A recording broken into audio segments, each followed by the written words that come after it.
Okay, scholar friends.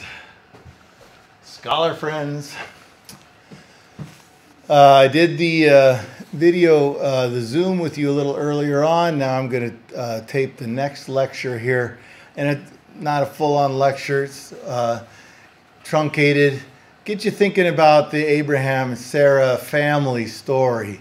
And what we want to do is take out the sort of Bible study mentality. I mean, this is one of the things about the Bible in a history class and the humanities class is we want to look at the Bible as a document. And it's a great and fascinating document. On the other hand, we also want to look at the Bible as a supernatural document. I mean, as a Christian college, we see it as and it's true and it's full of all this power. And, you know, I love the Bible. It's like no other book in the world because it is this divine book given to us. And we'll talk about this scribal culture that develops around books. All scriptures are God-breathed, you know, it says in the Bible. But at the same time, narrowly, the canon of our Bible, our Old Testament and New Testament is God-breathed. And so we'll talk about that. But you need to sort of be able to separate the two of them. And that's sort of the dynamism of being a sort of good Christian scholar.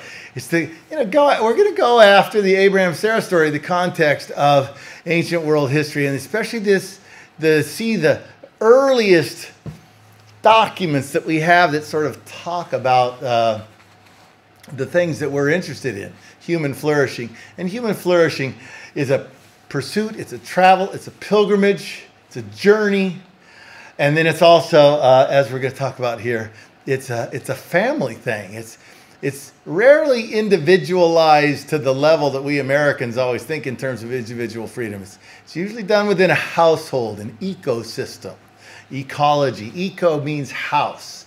And so it's a household, economics. It's the rules of the house. And so this is one of the earliest, most interesting, and certainly the most influential story of a pilgrimage of a household, an ecological pilgrimage, if you want to call it that. That'd be sort of fun. An economic pilgrimage. All right, let me talk here for a second. All right, let's go. First of all is I've asked you to do some notes and to take a picture of your notes.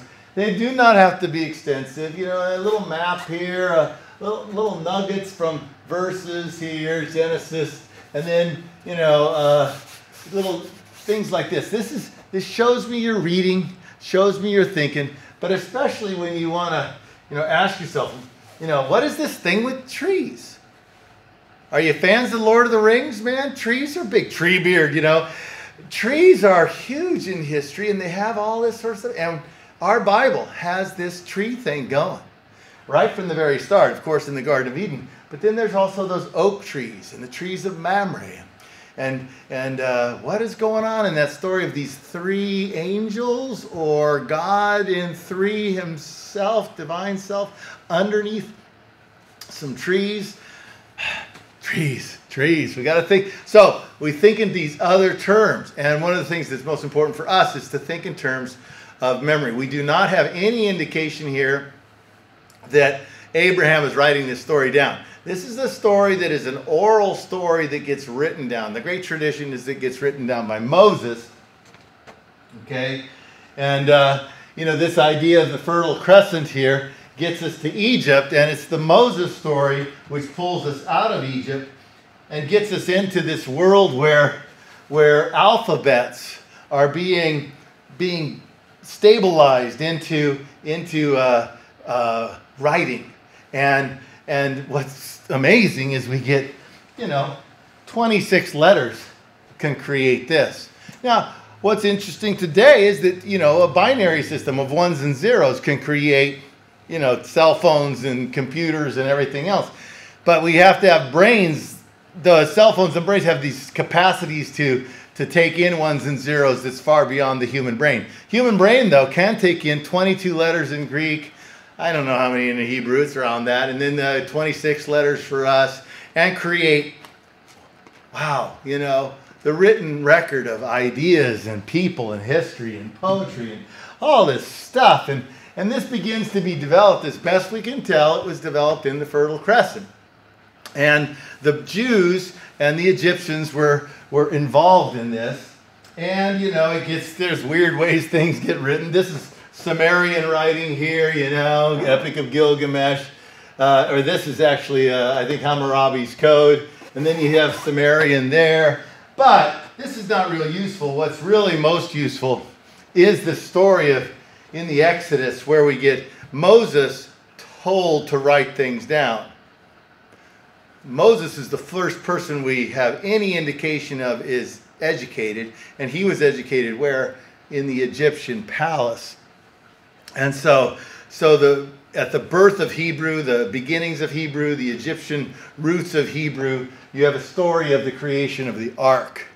And the ark becomes this document treasury. It becomes a bookmobile. We carry our books with us. We carry our memory with us. You know, I was reading my Bible this morning, like every one of you should. And I was reading I'm reading in very boring parts of the Old Testament, which is Kings and Chronicles. But right there in the middle of Chronicles comes this Psalm of David. And, you know, David brings the ark to Jerusalem. And then the ark comes to Jerusalem. And then the psalm is, we give thanks, but then we're going to remember. We're going to remember. We're going to remember. And so the ark is about memories. We're going to remember, okay? And then when they have few, these streets, they wandered in the nation, and he tells these stories, you know, of this wandering people who have an agreement, covenant, and there's something going on, and we need to remember it so that we can sort of track our future or project our ways we should go. Wisdom and memory are very much tied together. And so this is an ancient idea. It's in the Fertile Crescent. It's not simply, best we can tell, it is not simply Jewish. It is Greeks and then these Ugaritic and all sorts of other folks up there in what is now, you know, the Fertile Crescent and Turkey and Lebanon and all those places. But it is the roots of, like, we just take it for granted so much anymore. That we have memories but we live as people. Human flourishing is not a moment by moment thing. It's not just random. It's not chaotic. It's not just, you know, I do what I want to do now. Human flourishing is understanding who we are by understanding where we're from, and especially then geography too, where, you know, what goes on in the geographical influence on our lives. So we're going to see this in the Odyssey and other things. But where does it really start? Where's the best? Where's it? You know, it's in the Old Testament. And as I had you read into Galatians, where the story of Hagar and Sarah is the story Paul tells us between the Old Testament and the New Testament. Now that's huge. That's theology. That's also, oh man, some sort of deep history. If we really are going to believe that books are God-breathed, then in fact there's these things. Why we have all these Greek writings and Greek myths and Egyptian stories and all of this, it sort of flows together in similarities with our Bible, works with our Bible. Gilgamesh and Noah both have these ark stories and flood stories, and how all this pulls together is that things, there's something mystical, something powerfully metaphysical, you know, above physics going on in there. And so this is this Galatians picture of, you know, that the Old Testament and the New Testament are, you know, Hagar and Sarah sort of living out. Now, and then we get the, the thing in Paul, where in Romans 4, you look at the story of Abraham. And this Christians interpret the story of Abraham as a story about faith. Muslims, as we'll talk about later in the class, interpret the story of Abraham, which is the central story of their existence, as a story of submission. Abraham submitted. We say Abraham had faith.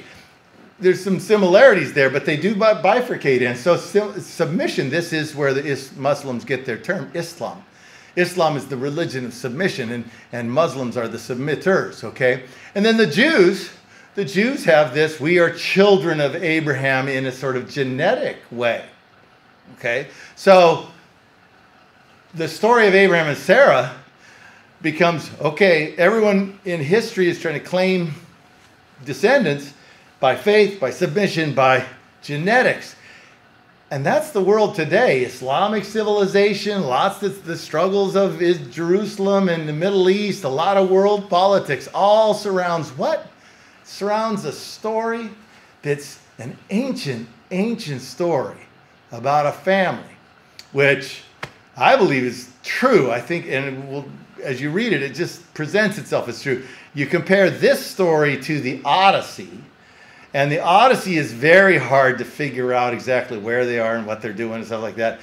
This story is the Bible story is way more solid in its geography and its historical context and all that sort of stuff. And then what's interesting is that you don't have Abraham being presented as necessarily a hero.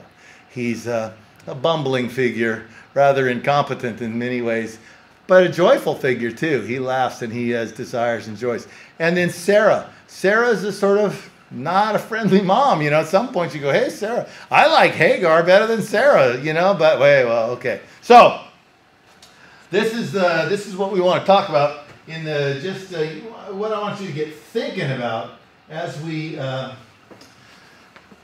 look at as you do your reading and then the discussion groups, and next Tuesday we'll get together and hopefully be able to talk some about this, and you guys can talk more on the video about it, as we also will discuss this and then also talk about the beginnings of Odysseus. We may actually have to do more time with Odysseus, but let's move on here. So first of all is for many years, not only recently, but in the modern times, since the Enlightenment, there is a lot of discussion of, Abraham and Sarah didn't really exist.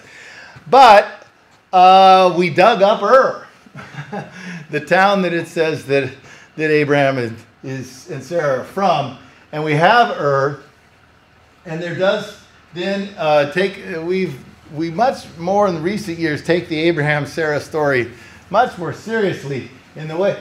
It doesn't say that Abraham and Sarah went to Jerusalem. No, man, they followed their father-in-law first up to what is now Syria, Lebanon, and in this place Haran, and then came back down. Well, that is the way everyone travels the Fertile Crescent in the ancient world.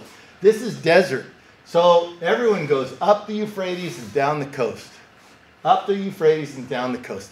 And then, of course, when you get hungry, Egypt's always got food because of this river. So during famines, several times during famines, we go to where? Egypt. Everything fits the patterns which we would expect, B, are commonsensical, and C, are the records we have sort of indicate these truths. So it makes for a geographically true type of story. Okay, and then the coming in, and especially you see the founding of Jerusalem isn't really until the conquest of Jerusalem under David. So Abraham, Jerusalem is not an issue. The big places are Bethel, where this is going to be where the Jacob's ladder is, Hebron, where they're buried here, and we're on this sort of ridge line here above, down here. There's Mount Carmel. Some of you guys going up Highway 5 there, there's Carmel Valley, Carmel. This is where Elijah, has the story of Elijah and Kings. Oh, great story. But this is the plains down here on the water, and then the foothills, and we get that story of Abraham and Lot separating land, and stuff like that. And here again, Abraham being a nice guy in that. This is that Hagar story. Here's Sarah in her age, bringing Hagar in, and Abraham old, and this is where they screw up, you see, and we're going to see in the Odyssey too. There's a Greek, heroes screw up, and so here again, this is a much more human story, but then as from the Odyssey, and we want to compare those. Think about those, and then you have circumcision, which is a type of thing to remember. Here it's a memory device, a mnemonic device, if you want to think about it. And a covenant, a legal agreement sealed by circumcision. A lot of very interesting human stuff here, because what are legal and sealings and covenants about? It's, confidence. Confidence that it's true. Confidence that it's going to happen. Confidence that I can trust on it in the future. So we do that constantly. I have a deed. I have a contract about my house that I trust is going to be taken care of. It's written down, and we trust that writing to be true, and it gets put into a courthouse to protect it. So, those sort of things. And then we get the story of Abraham, very sad, gets to, told, here's young Ishmael and Hagar.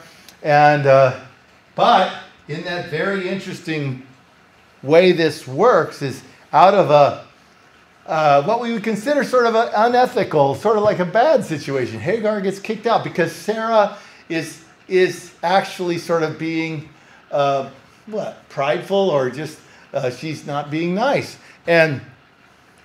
But God tells Abraham to listen to Sarah and do what Sarah tells him about this issue of Hagar.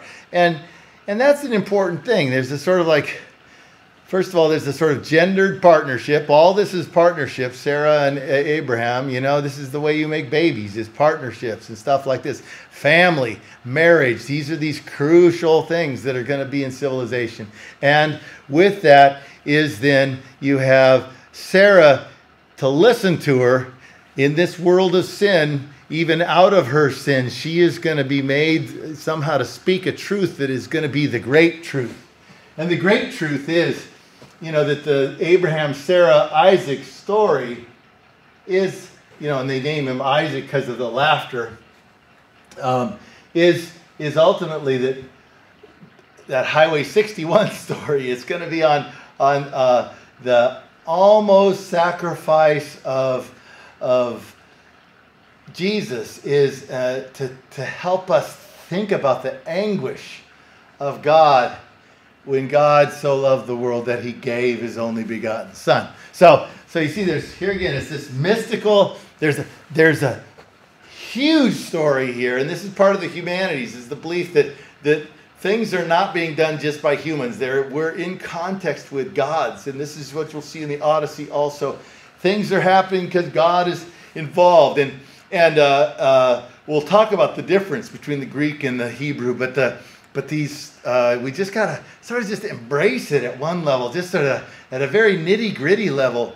Things that happen have ramifications throughout all world history.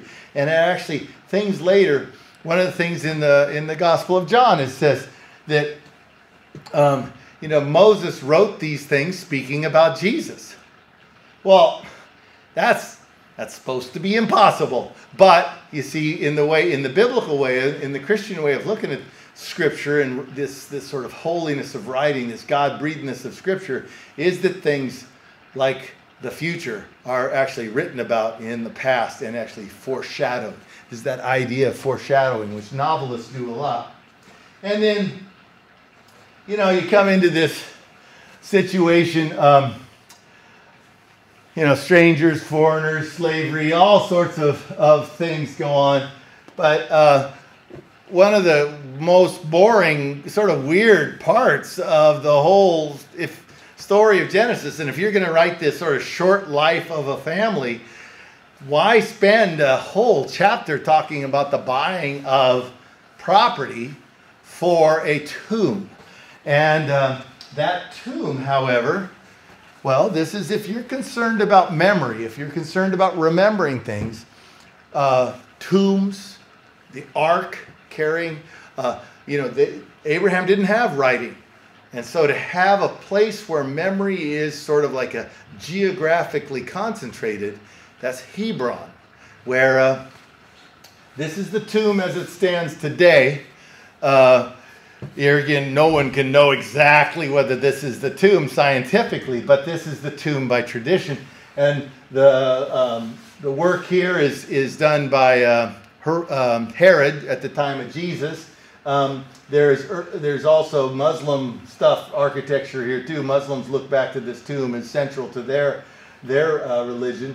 But then inside of it is a tomb. It's this cave system, which is where we are told these folks are buried, right? And you have not only the men. It's not just a patriarchal system. It's a family situation. It's how we cannot underestimate the power of Odysseus and Penelope and Telemachus, the family. And this is Sarah, Abraham, and Isaac. And then you have Rebecca and Leah and other people. Rebecca actually doesn't get into the tomb, but you have these marriage stories because this is how sort of marriage is a type of, in the book of Revelation, there's one great wedding thing in the end, and that the church that we are in, we're supposed to be feminine, and Jesus is our groom. We are the bride of Christ type of thing. It's all through the Bible. This key notion, and it's tied especially in Humanities to an ongoing interest in the family. The family is the sort of central story. This is Jacob's ladder. The idea of communication back and forth. We're going to see this going on in a number of ways. God doesn't only communicate with the Jews, apparently, but this is Jacob's ladder, where then Bethel is this place where Jacob is going to mark it with a rock. I'm going to remember this is the spot where this historical event happened. And this historical event is where God spoke to me in this dream with these angels descending and stuff like this. So look at this text as a sort of, wow, man, it's full of struggling to remember and different ways to remember. And eventually this is all going to get told and written down, and then it's going to be carried around in the ark. So it's a fascinating sort of thing. And I would love for you to wallow in it. There's no one specific thing to learn, no 1 or 3 things to memorize about the story of Abraham. But you are to be amazed. Be amazed for so many reasons. And for the academic reasons is that our system of humanities, so many of the roots of how it does metaphor and foreshadowing and all sorts of like key things that we talk about are actually very much rooted in biblical ways of telling what is this history of a real family doing real things in a real place. Okay? All right. So call me, or we can talk. If you're in San Diego, we could actually meet and maybe go sailing or something. But let's keep at this, and we'll keep talking.